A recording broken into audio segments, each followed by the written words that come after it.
today's video, we're going to have a little different perspective than normal. Usually in our videos, you're very close onto my drawing area, if not just my drawing surface itself.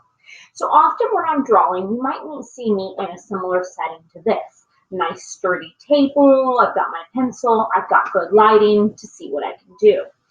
But we are focusing specifically right now on how to set up a still life that has good and interesting lighting. So if this is the object that I am going to draw, I'm going to put in a picture here for you to see what it looks like from my point of view. So if I was sitting at my seat, this is what I would see and how I would draw. Notice it's fine. Not particularly interesting, not particularly difficult. It's just mediocre. It's fine. The problem is the lighting. The lighting is very even. It's not very dramatic.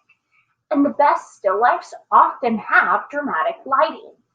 So what we're going to do is I'm going to play around with how to change my lighting so that my still life looks more interesting. If we look at my setup, I have a big overhead light that is currently on, and then I've got a little bit of natural light coming in from this curtain. So I'm going to go ahead and turn off my ceiling light. Now that I've turned off my lighting, you can see that I don't have a whole lot of interesting light on this either. So I'm going to get a new light source. So for this instance, I went ahead and I brought a lamp out from a different room in my house. So just a little old table lamp. And I plugged it in.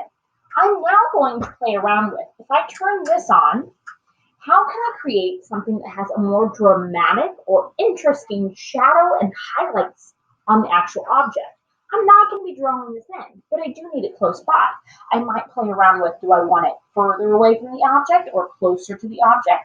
What's going to make the shading more interesting to look at to the viewer? I could take off of the lampshade if I wanted it a little bit brighter. I could possibly even maybe have it sit on a lamp or a chair or something else nearby to create a different shading effect.